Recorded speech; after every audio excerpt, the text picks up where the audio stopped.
I'm Tessa Anderson, and from my earliest memories, I knew I was different from everyone else in our prestigious antique business dynasty.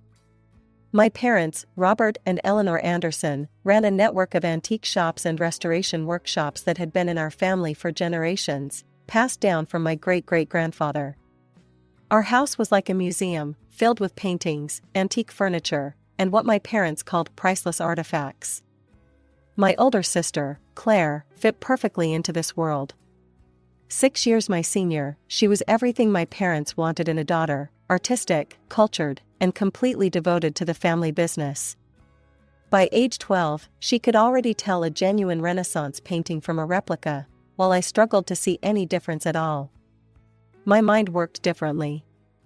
Give me a math problem, and I'd solve it in seconds. Show me a physics equation, and it made perfect sense. But art? It might as well have been written in hieroglyphics. Dad, I tried explaining one evening when I was 14, I really think I'd be better suited for something else. Maybe business or engineering. He looked at me like I'd suggested becoming a circus performer. Tessa, he used my full name, which always meant trouble. This business has been in our family for generations. Your sister understands the importance of tradition. Why do you insist on being so different? Claire, who was passing by with her sketchbook, couldn't resist adding her 2 cents. Maybe you're adopted, Tess. I mean, you clearly don't have the Anderson artistic gene. Claire, Mom scolded, but I could see the slight smile she tried to hide. That hurt more than Claire's actual words. As the years went by, the pressure to conform only grew stronger. Every family dinner turned into a lecture about the importance of art and culture. Every school break meant mandatory internships at our shops, where I felt completely out of place among the antiques and art enthusiasts. I started finding ways to rebel. Small things at first, forgetting my art history assignments, skipping family gallery visits, spending more time in the math lab at school. But my parents' constant disappointment and Claire's perfect daughter act pushed me further. I remember the day I first lit up a cigarette behind the school gym. The act itself wasn't particularly satisfying, but knowing how much it would horrify my health-conscious, image-obsessed family gave me a twisted sense of pleasure. Looking back now, I can see how lost I was. The more they pushed me to be something I wasn't, the more I pushed back. It became a vicious cycle. They'd pressure me about the family business, I'd act out, they'd tighten their control, and I'd find new ways to rebel. I became an expert at forging Dad's signature on school notes. It started when they were called in for another discussion about my behavior. I perfectly mimicked his distinctive handwriting, explaining why he couldn't attend.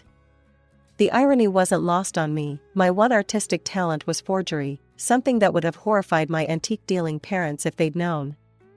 My 18th birthday felt less like a celebration of adulthood and more like a countdown to my personal prison sentence.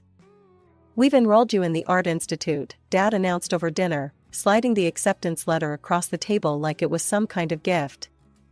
You'll study art history and conservation. It's time you got serious about your future in the business. I stared at the letter, my hands shaking. I already told you, I want to study business analytics at State University. I got accepted there too. Mom's face hardened. That's out of the question, Tessa. We won't pay for you to waste your time on numbers. She said it like it was a dirty word. Your sister's already managing one of our shops, Dad added proudly. In a few years, you could be doing the same. I stood up so suddenly, my chair fell backward. I don't want to be like Claire. I don't want anything to do with antiques or art or this whole suffocating business. That night, I packed a bag and walked out. I expected them to come after me, to try to stop me, to at least call. They didn't. Their silence spoke volumes. I was finally free, but I was also completely alone. My friend Sarah let me crash on her couch for a few weeks, then I moved in with Jenny from high school. I picked up whatever jobs I could find, waitressing, retail, data entry. Nothing lasted long, but it was enough to survive. Then I met Mike. He seemed different from the trust fund kids I'd grown up around. He had a regular job in sales, his own apartment, and didn't care about my family drama. When he offered to let me move in after 2 months of dating, I jumped at the chance. 6 months later, I was staring at a positive pregnancy test in his tiny bathroom. My hands were trembling just like they had that night with the Art Institute letter, but for entirely different reasons. "Get rid of it," Mike said flatly when I told him. No discussion, no options. Just 2 cold words. "I want to keep it," I replied, my voice stronger than I felt. "Then you can't stay here." He started packing my things, before I could even process what was happening. I'm not ready to be a father, and I'm definitely not supporting someone else's kid. Suddenly homeless and pregnant, I swallowed my pride and went to my parents' house. Maybe seeing their daughter in genuine need would soften their hearts. "Please," I begged, standing in their immaculate living room while they sat rigidly on their antique sofa. "I just need help with real estate agent courses. I can make a good living, support myself and the baby." "A baby?" Mom interrupted, her face pale. "You're pregnant?" "Who's the father?" Dad demanded. "Mike, he's..." "That sales clerk you were living with?" Mom looked like she might faint. "Absolutely not. We will not have our family name tarnished by an illegitimate child from some nobody. You're not welcome in this house." Dad's voice was ice cold. "Not with that situation. We have a reputation to maintain. What would our clients think?" After my parents' rejection, I found myself sitting on a park bench, one hand on my still flat stomach, wondering what to do next. That's when I remembered, Claire had always been Dad's favorite, but maybe, just maybe, sister to sister, she'd help me. I called her from a payphone near the park. To my surprise, she agreed to meet me at a small cafe downtown. "Claire, I know we've never been close, but I need help," I said, fighting back tears. "I just need enough for the real estate courses, and maybe first month's rent somewhere.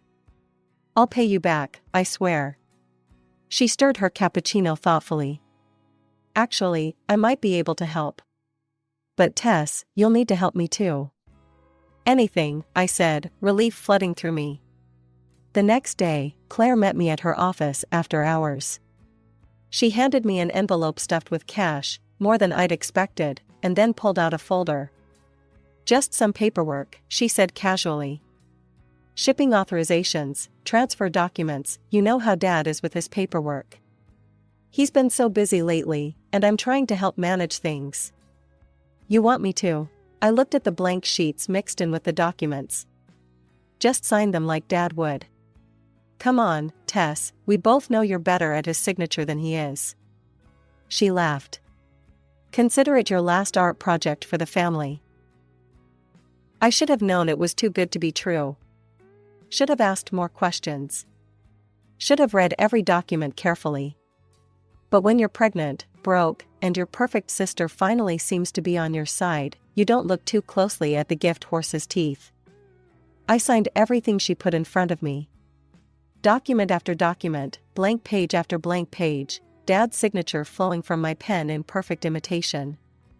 3 days later, my phone rang. It was Dad, and he was livid. "Get to the house, now." His voice was trembling with rage. Walking into that house felt like entering a lion's den. Dad was pacing the living room, his face purple with anger. Mom sat rigid in her chair, while Claire stood by the fireplace, her face was a perfect mask of innocence. "You ungrateful little thief," Dad exploded the moment I walked in. "Wasn't it enough to embarrass us with your condition? Now you're stealing from your own family?" "What? I haven't stolen anything," I protested. He thrust some papers in my face, shipping manifests and sales receipts for several valuable paintings from their collection, all bearing his signature. My signature. These paintings were shipped out 2 days ago.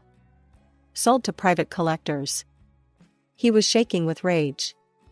"I never signed these papers." "But someone did." I felt the blood drain from my face as I looked at the documents.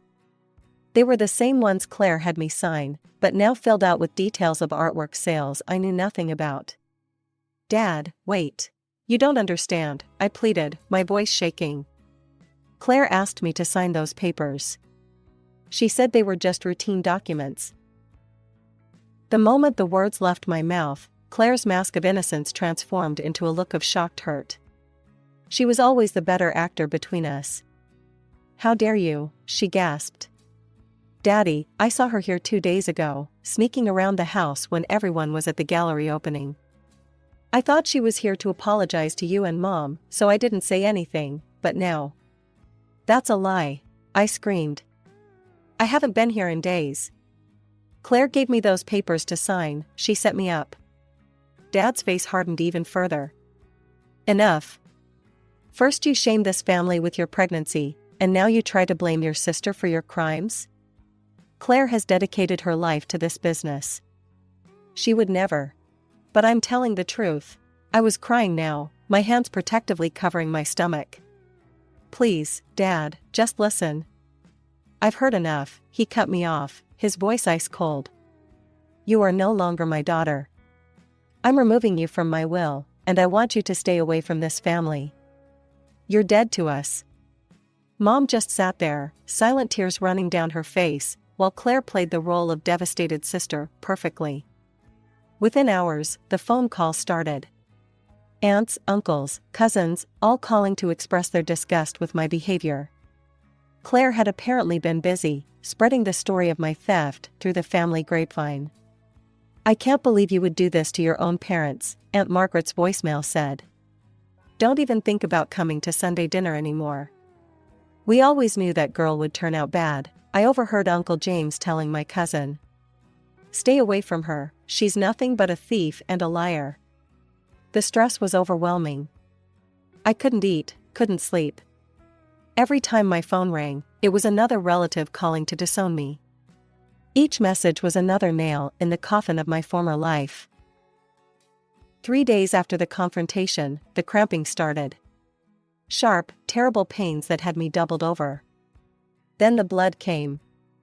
I called an ambulance from my cheap motel room, but I already knew.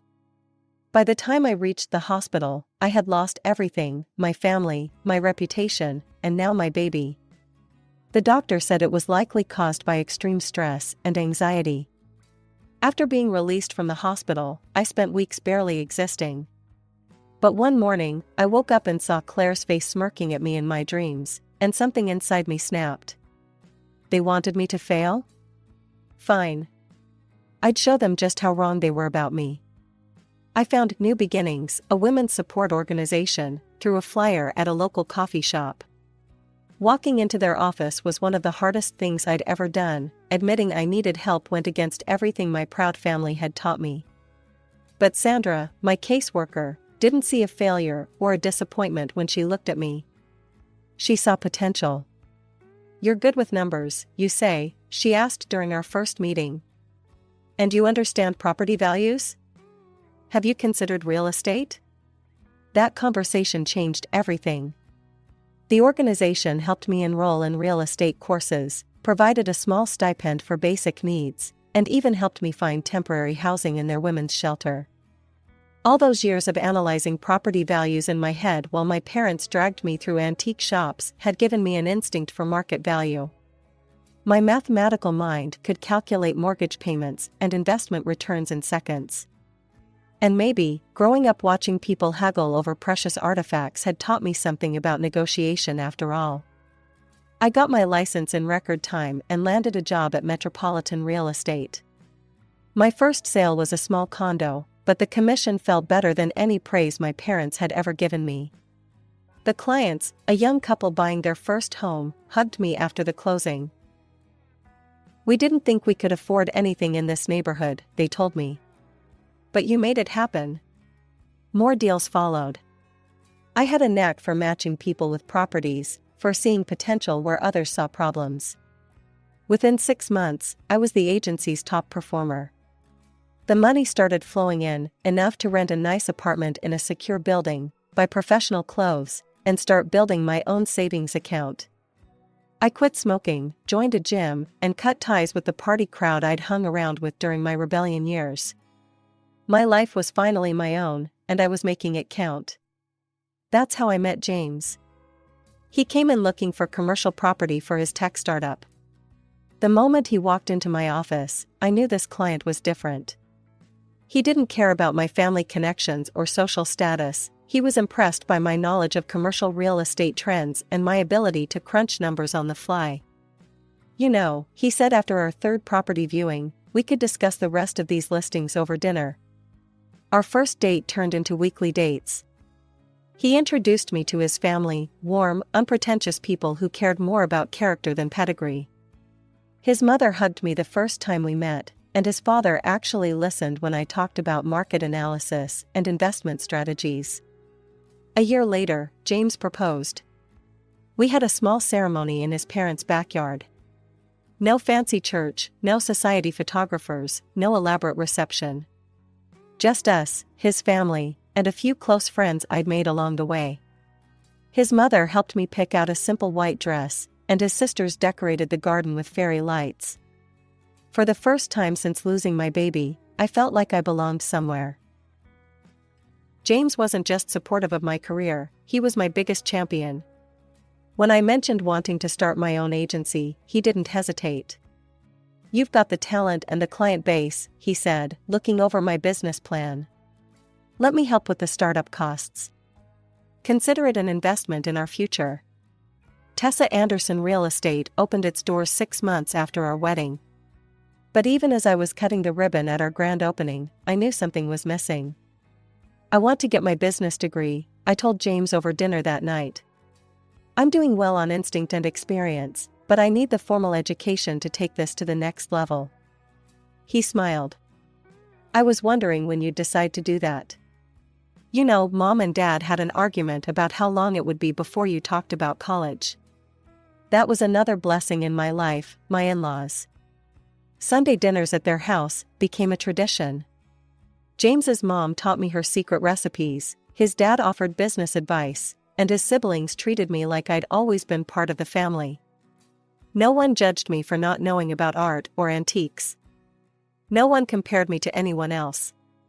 I managed to balance running the agency, attending classes, and family time.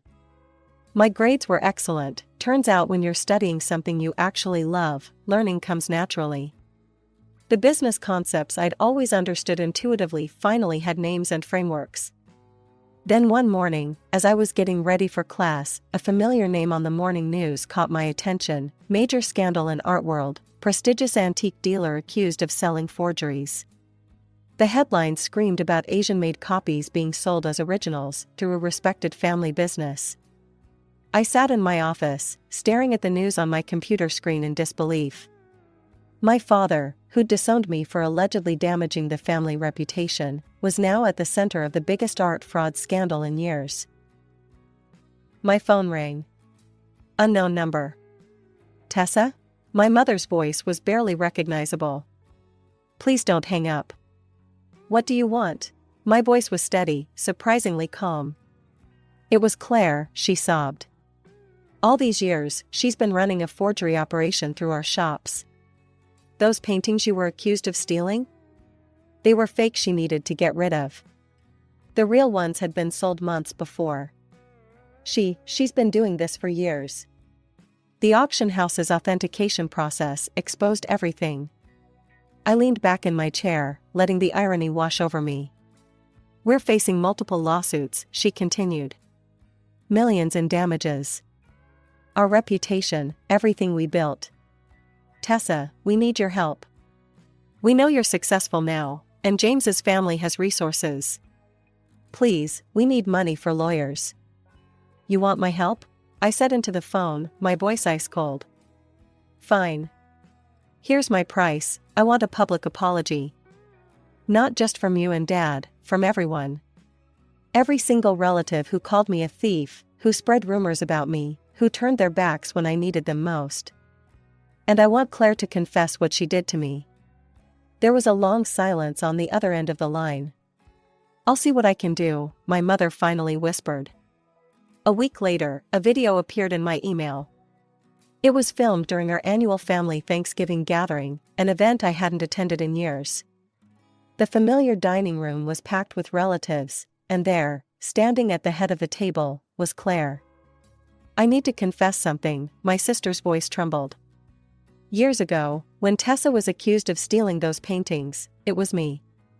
I set her up. I made her sign documents when she came to me for help, then used them to cover up my own crimes. Tessa was innocent." The video continued as, one by one, my relatives stood up to apologize.